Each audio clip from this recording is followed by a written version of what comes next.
मी आपल्यामध्ये त्यांच्यामध्ये जास्त वेळ न घेता मी आमचे प्रभारी आमचे नेते रमेश चंद्री साहेबांना विनंती करतो की ते आपल्याशी वार्तालाप करतील। सन्माननीय रमेश देशमुखी जी का पुण्यतिथि है, हम उसको श्रद्धांजलि अर्पित करता हूँ।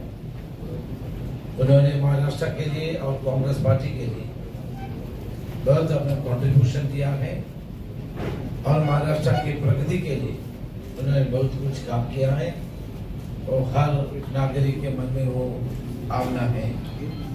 इसी अवसर पे मैं इसमें श्रद्धांजलि अर्पित करना चाहता हूँ। आप जानते हैं कि हम लोग महाराष्ट्र प्रदेश कांग्रेस कमेटी हर जिले हमारे रेवेन्यू डिस्ट्रिक्ट 36 है और सारे रेवेन्यू डिस्ट्रिक्ट में जाकर के हमारे आने वाले चुनाव के बारे में कार्यकर्ताओं से नेता लोगों से बातचीत करते हैं और उनका भावना सबसे अच्छा कोशिश करते हैं। बॉम्बे और दिल्ली में बैठ के टिकट की डिस्ट्रीब्यूशन नहीं होगा। हम अपने कार्यकर्ताओं से बात करके उनका विचार को समझने के बाद इस पर निर्णय करेगा। आप सब लोग जानते हैं कि पिछले लोकसभा के चुनाव में महाराष्ट्र में कांग्रेस पार्टी सबसे बड़े पार्टी के रूप में उभरे और जनता कांग्रेस के देख रहे हैं कि कांग्रेस के ऊपर पूरा अपना विश्वास प्रकट किए। केवल महाराष्ट्र में नहीं, देश के नागरिक इस चुनाव में प्रजातंत्र को बचाया। राहुल गांधी जी के हाथ को मजबूत करने के लिए, सांप्रदायिक सद्भाव बनाए रखने के लिए देश की जनता कांग्रेस को मदद किया, इंडिया अलायंस को मदद किया। अब की बार 400 पार ये था उनका मुद्दा, लेकिन वो मुद्दा को स्वीकार नहीं किया। प्रजातंत्र में ये बात स्पष्ट हो जाते हैं जिसके कर्म से लोग विचार करके वोट देते हैं। बीजेपी और उनके प्रधानमंत्री कितना घमंडी से बात कर रहे थे, 400 सीट लेगा, संविधान बदलेगा। संविधान को बचाने के लिए लोग कांग्रेस पार्टी और इंडिया अलायंस को वोट दिया है। हमारे ऑल इंडिया कांग्रेस कमेटी के महामंत्री अवनीश पांडे जी बैठे हैं। उत्तर प्रदेश और महाराष्ट्र इस बार एक डिसिसिव डिसीजन लिया था। ये दोनों स्टेट ने बीजेपी को ब्लॉक किया और इंडिया अलायंस को सबसे ज्यादा सीट देने का कोशिश किया। सांप्रदायिक सद्भाव बनाए रखने के लिए इंडिया अलायंस प्रतिबद्ध है। देश की जनता को धर्म के नाम पे बांटने का काम अभी भी शुरू है, अभी भी कर रहे हैं। अभी देखो वक्फ बोर्ड के बाद, वक्फ बोर्ड किसके होते हैं? मुस्लिम माइनॉरिटीज का होते हैं। उनके बहुत सारे संस्था हैं, उनसे कोई बात नहीं किया। मुस्लिम समाज के से जुड़े हुए वक्फ बोर्ड में कोई भी चेंज करना चाहते हैं तो उनसे बात करना चाहिए था, उनके विचारों के बारे में सोचना चाहिए था और उनको कॉन्फिडेंस में लेकर के करना चाहिए था। लेकिन दुर्भाग्य की बात है, वक्फ बोर्ड के बारे में उन्होंने जो अमेंडमेंट्स लाना चाहते हैं वो किसी से बात करके बिना किया। इसलिए इंडिया अलायंस ने इसको रोका। इंडिया अलायंस ने बोला जॉइंट पार्लियामेंट्री कमेटी को भेजना है। पहले की पार्लियामेंट संसद में क्या होते थे, बिल लाते थे, पास करते थे। लेकिन इंडिया अलायंस और राहुल गांधी इतना मजबूत है, इसके वजह से ये वक्फ बोर्ड का बिल को रोका, जॉइंट पार्लियामेंट समिति में भेजने का मौका हम लोगों को मिला। देखिए, इस देश में सबको अपना न्याय मिलना चाहिए। सबको न्याय मिलाने के लिए राहुल गांधी जी काम कर रहे हैं। इसलिए उन्होंने अभी कास्ट सेंसस के बाद बताया, अभी रिजर्वेशन के बारे में बहुत कुछ आंदोलन, बहुत कुछ विचार विमर्श होते जा रहे हैं। इसका एक ही उपाय है कास्ट सेंसस। वो कास्ट सेंसस में पता चलेगा कौन कितना है। जिसको सत्ता में भागीदारी नहीं मिल रहे उनको न्याय मिलने का काम हम करेंगे। 50% की अपर लिमिट है, वो भी बदलने के लिए राहुल गांधी ने प्रॉमिस किया है। हम कांग्रेस पार्टी और इंडिया अलायंस सबको न्याय देने के लिए प्रतिबद्ध है। उसी ओर से हम लोग काम कर रहे हैं। देखिए, आप आज देश के हर प्रदेश में जाकर के देखिए, किसान बहुत सारे समस्याओं का सामना कर रहे हैं। केंद्रीय सरकार और प्रदेश की जो सरकार है वो किसान विरुद्ध सरकार है। ये दोनों किसानों के बारे में नहीं सोचते हैं। अगले जो सरकार था नरेंद्र मोदी की सरकार, वो सरकार में 3 बिल पास किया था किसानों के खिलाफ, लेकिन किसानों के नेतृत्व में आंदोलन हुआ। किसानों, गन्ना के किसानों सारे आज बहुत सारे समस्याओं को सामना करना पड़ता है। हम जिस टूर पे अंदर हमने लातूर में बीड़ के लोगों से बात, नांदेड़ में बीड़ के लोगों से बात की। बीड़ के लोग बता रहे थे कि सबसे ज्यादा किसानों की आत्महत्या बीड़ में हुआ, जहां महाराष्ट्र के कृषि मंत्री यहाँ है, उधर सबसे ज्यादा आत्महत्या हो रही है। किसानों के समस्या के बारे में प्रदेश की सरकार कुछ भी नहीं कर रही है। उनके समस्याओं को समझने की भी कोशिश भी नहीं कर रहे हैं। बड़े बड़े वादा दिया था। प्रधानमंत्री ने बताया कि हमने उनका आमदनी 2 गुना बढ़ाएंगे, लेकिन आत्महत्या जारी है, कोई समाधान नहीं हो रहे। इसलिए महाविकास आघाड़ी किसानों की समस्याओं को हल करने के लिए अपना घोषणा पत्र में प्रत्येक पद्धति को तैयार की है। हम लोग एक साथ काम कर रहे हैं। सबसे ज्यादा इश्यू इधर करप्शन की है, और निर्मला फोकस आपको बताएंगे। सबसे ज्यादा करप्शन।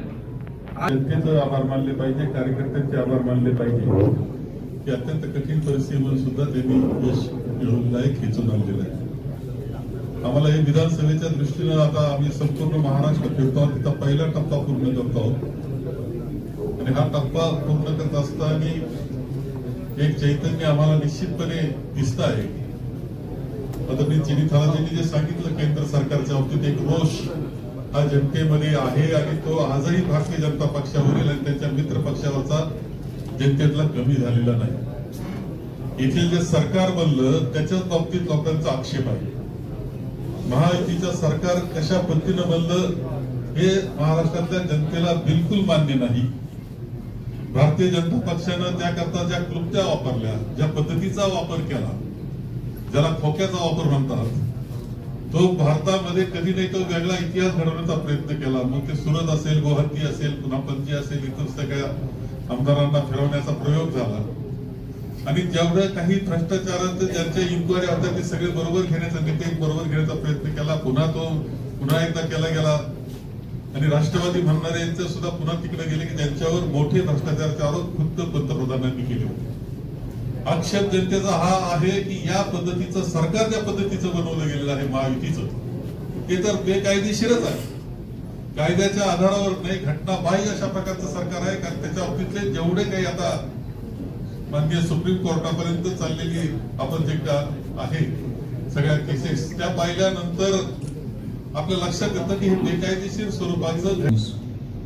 रमेश चंद्रकांत साहेब नुकतेच या ठिकाणी आलेले माननीय महासचिव ऑल इंडिया कांग्रेस कमिटीचे मुकुल वासनिक साहेब, माननीय महासचिव अविनाश पांडे साहेब, आमचे नेते माननीय बाळासाहेब थोरात, यशोमतीताई ठाकूर, बंटी पाटील साहेब आणि सर्व माननीय खासदार आणि उपस्थित आमचे सर्व सहकारी, उपस्थित पत्रकार मित्र हो, आजचा हा 5वा दिवस विदर्भामध्ये अंबानगरीमध्ये आज हा दुसरा दिवस. कालच मासाहेबांच्या जिजाऊंच्या जन्म जिल्ह्यामध्ये आम्ही होतो. छत्रपती शिवरायांचं नाव घेणारी मंडळी पुरोगामी विचारांना कशी हरकळ बसते हे महाराष्ट्रामध्ये आता लपून राहिलेलं नाही. 233 कोटी रुपयाचा आराखडा ही यांची नीती आणि नीतिमत्ता आहे. या फुले शाहू आंबेडकरांच्या महाराष्ट्राला त्या विचाराला हरताळ बसण्याचं काम केवळ हे करतायत.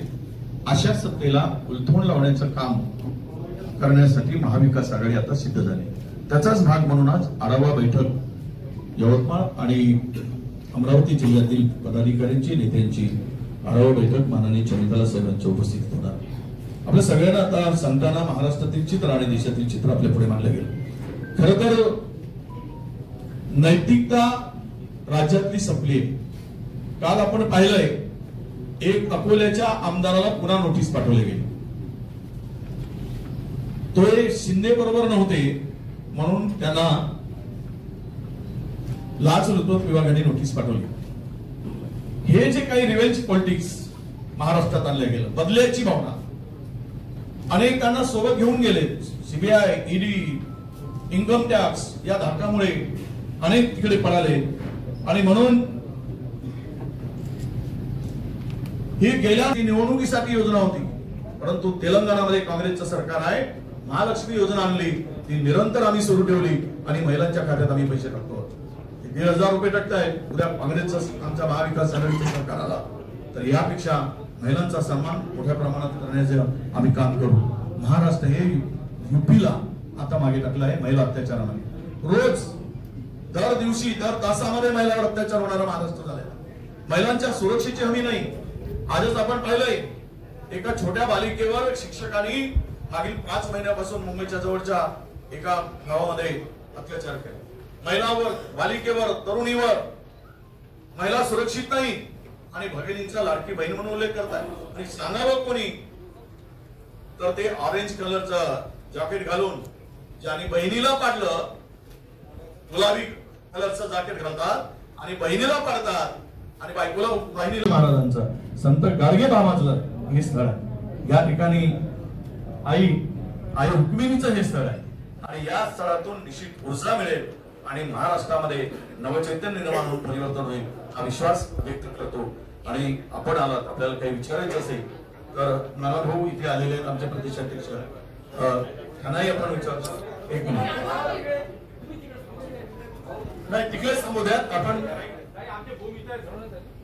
येऊ द्यात नाही, आम्ही इकडे सर सर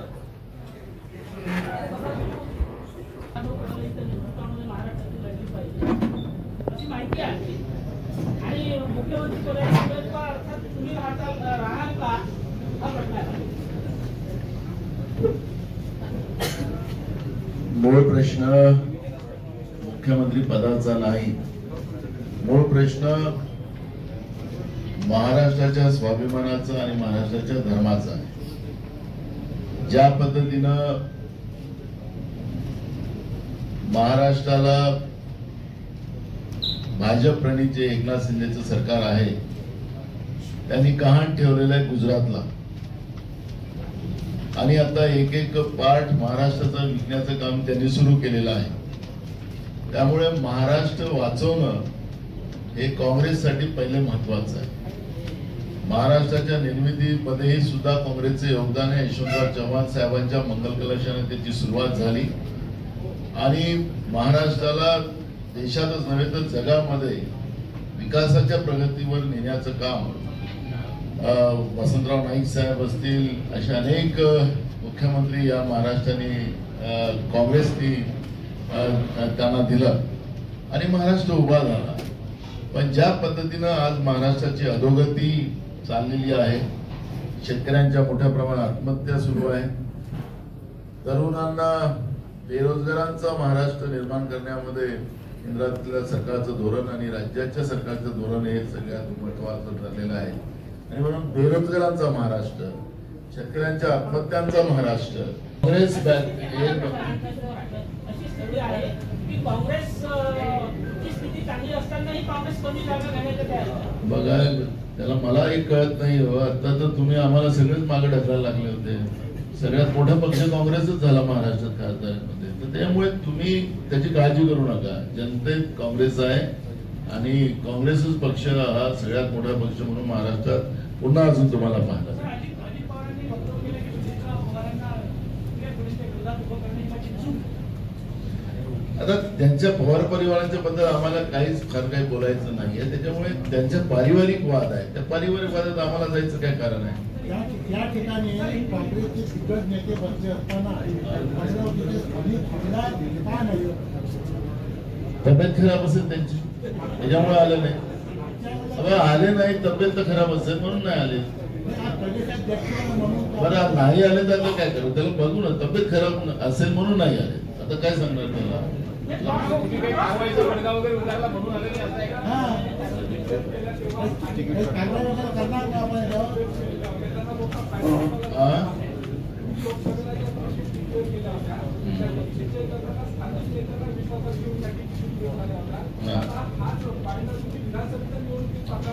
बिलकुल आज पांढरा राहील. सर्वेच्या आधारावर, मेरिटच्या आधारावरच तिकीटचं वाटप होईल. त्यामुळे पांढरा तसाच राहणार. पण मूळ प्रश्न आहे की आज आपल्याला एक गोष्ट सांगतो की महाराष्ट्रामध्ये शेतकऱ्यांच्या नावाने जी काही लूट चाललेली आहे, काल हायकोर्टाने पण त्यांच्याबद्दलच दखल घेतली, सुप्रीम कोर्टाने सुद्धा दखल घेतली की महाराष्ट्रामध्ये 2,000 कोटीच्या खरेदीमध्ये 1,500 कोटीचा भ्रष्टाचार महाराष्ट्राच्या शेतकऱ्यांच्या साठी जे काही डीबीटी योजनेच्या माध्यमातून त्यांना जे काही औजार वगैरे दिले जातात त्याच्यामध्ये 1,500 कोटीचा भ्रष्टाचार महाराष्ट्राच्या शेतकऱ्यांच्या सरकारने केलेला आहे. म्हणजे मेलेल्या शेतकऱ्यांच्या टाळूवरचं लोणी खाण्याची जी प्रथा जे आपण म्हणतोय ते महाराष्ट्रातलं सरकार करते आहे. आणि शेतकरी विरोधी धोरण म्हणजे आपण आता कापूस आणि संत्र्यांच्या शेतकऱ्यांच्या मधात बसलेलो आहोत. आपण पाहिलं की सरकारने शेतकऱ्यांना अनुदान तत्व पीक संरक्षण उपकरणे कीटकनाशके देण्यासाठी 5 डिसेंबर 2016 रोजी जी.आर. जारी केला. अनुदान थेट खात्यामध्ये जमा केले जाते, परंतु संबंधित महामंडळांनी यावर्षी कापूस साठवणीसाठी थैल्या, nano DAP, nano urea, metal कीटकनाशके आणि सोऱ्याची वाढीव दराने खरेदी केलेली होती. आम्ही विधानसभेत हा प्रश्न या पद्धतीचं पे ट्रिपल इंजिन अशा पद्धतीचं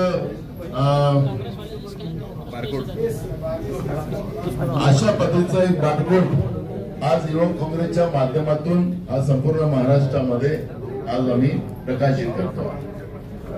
थँक्यू.